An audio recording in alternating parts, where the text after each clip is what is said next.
If I am right, and these documents are legitimate, then generally trusted vaccines, the sacred cow of public health, given mostly to our nation's youth, said to have contributed most to conquering infectious diseases, are alternatively the world's worst curse and nightmare. The third and final document in this stunning sequence comes from the same National Cancer Institute and National Public Health Service report.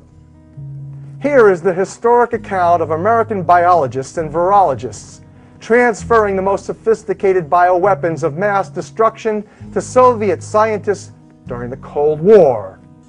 Even though, as Dr. Kano accurately states, the Russians were developing their biological weapons programs at rocket speed.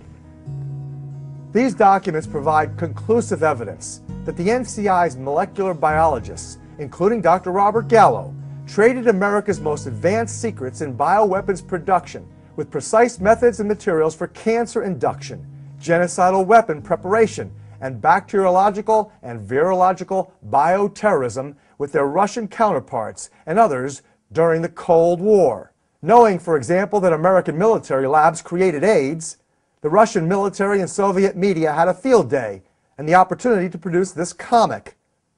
This was widely circulated in Russia during the 1980s. Here, American biological weapons contractors working for the National Cancer Institute are depicted exchanging a test tube full of AIDS viruses with a U.S. military officer who pays cash for the bioweapon. Our worst fears were confirmed in 1979 when an accidental release of anthrax occurred at a biological research facility in the town of Sverdlovsk.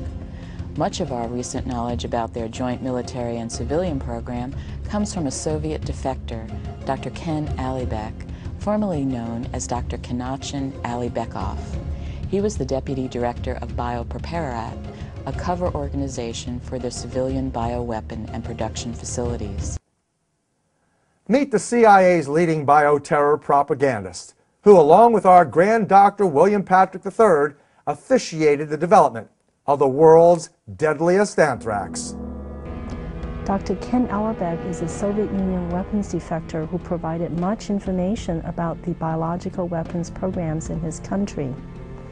He has indicated that his country and the United States held similar studies trying to engineer tularemia strains that would be resistant to antibiotics and vaccines.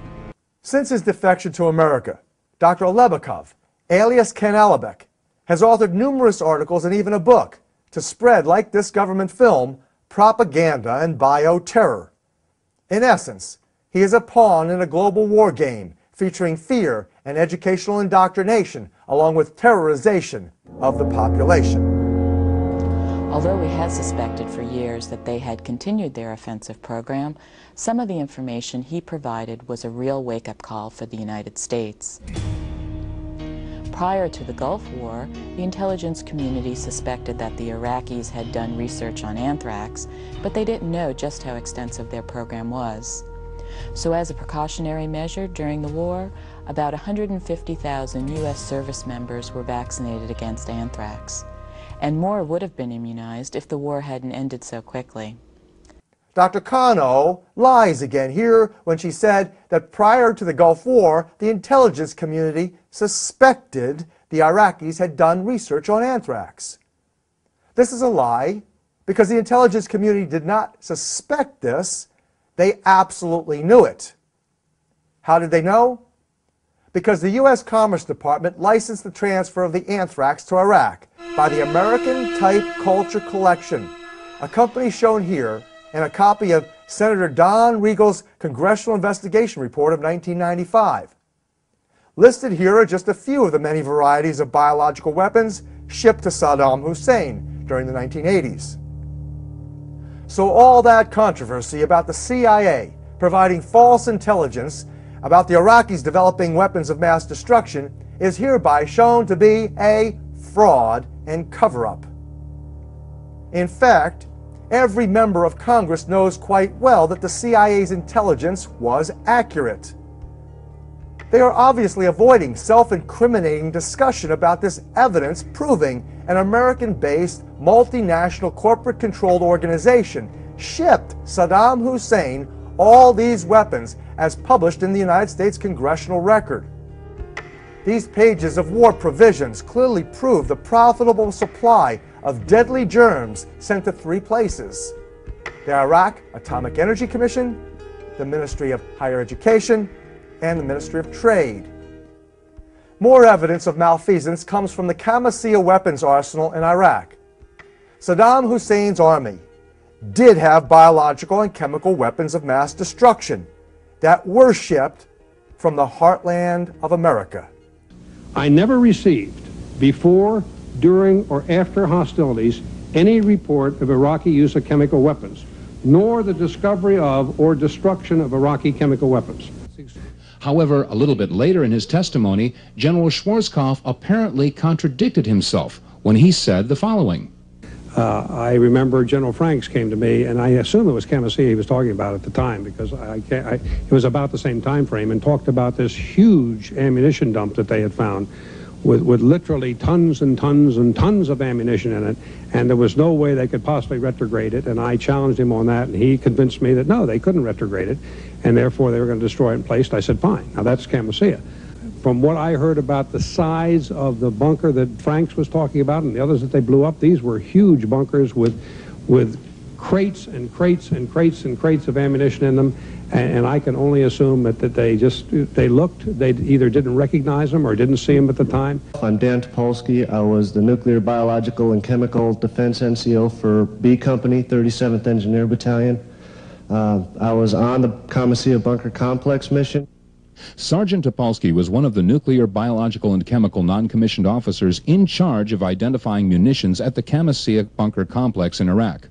This complex consisted of over 100 bunkers and 49 warehouses, each the size of a football field.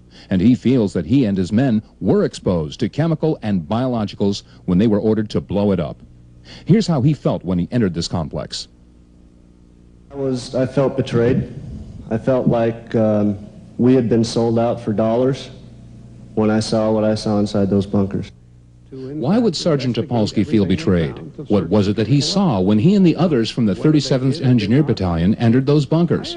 General Schwarzkopf discussed how the enemy identifies their munitions in his testimony when he said the following. Even though I had 40-some years in military service, if you were to bring in a bunch of ammunition and pile it up in front of me, and one of them was a 122-millimeter rocket with chemicals in it, I would not be able to tell you that that had chemicals in it, particularly if it was an Iraqi rocket with Arabic writing on it or something of the sort. We identify ours when we had them in a very specific way by color coding. I don't have the slightest idea what the Arabs did.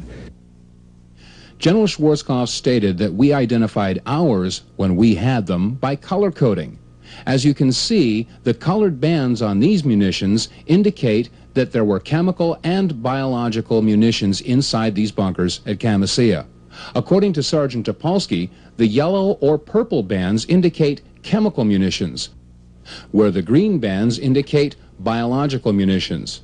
Schwarzkopf also indicated that he could not identify munitions, particularly if they had Iraqi markings on them.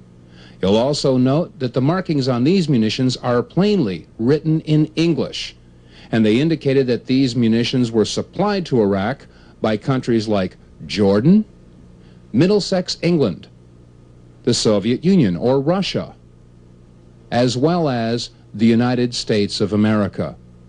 According to the 1972 Geneva Convention, weapons of mass destruction are illegal. Therefore, according to Sergeant Dan Topolsky, it is very likely that these munitions were destroyed not so much to prevent Saddam Hussein from regaining control of them, but rather to destroy the evidence of these countries breaking international law.